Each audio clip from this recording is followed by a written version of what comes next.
আজকে আমরা তৈরি করব ডিম পাতায়। তো চলুন দেখে নিই কীভাবে তৈরি করলাম। প্রথমে একটি কলা পাতায় ভালো করে তেল মাখিয়ে রেখে দেব। তারপর কুচো করে রাখা আলু, আদা রসুনের বাটা, তারপর পেঁয়াজ কুচি দিয়ে তার উপর নুন, হলুদ, জিরার গুঁড়ো, লঙ্কার গুঁড়ো এবং সামান্য পরিমাণে সর্ষের তেল দিয়ে আমরা মশলাটাকে ভালো করে মাখিয়ে নেব। আমাদের মশলাটা মাখানো হয়ে গেলে আমরা সেই কলা পাতায় মশলাটিকে ভালো করে সাজিয়ে নেব। এবার আমরা দুটো সিদ্ধ করা ডিমকে মাঝখান থেকে কেটে নেব। তার মধ্যে নুন এবং হলুদ দিয়ে ভালো করে মশলার সাথে আমরা মিশিয়ে নেব। এবার আমরা সেই কলা পাতার উপর ডিম দুটোকে সাজিয়ে দেব ভালো করে। আমাদের সাজানো হয়ে গেলে এবার আমরা একটা কড়াই গরম করব। এবার আমরা কলা পাতাটা কড়াইয়ের উপর রেখে ঢাকনা চাপা দিয়ে দেবো।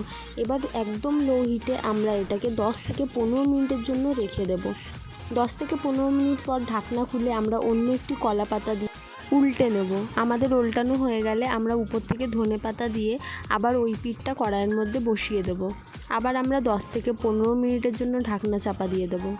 10 থেকে 15 মিনিট পর ঢাকনা চাপা খুললে আমাদের তৈরি ডিমের পাতায়। এটি গরম ভাত দিয়ে খেতে অপূর্ব লাগবে।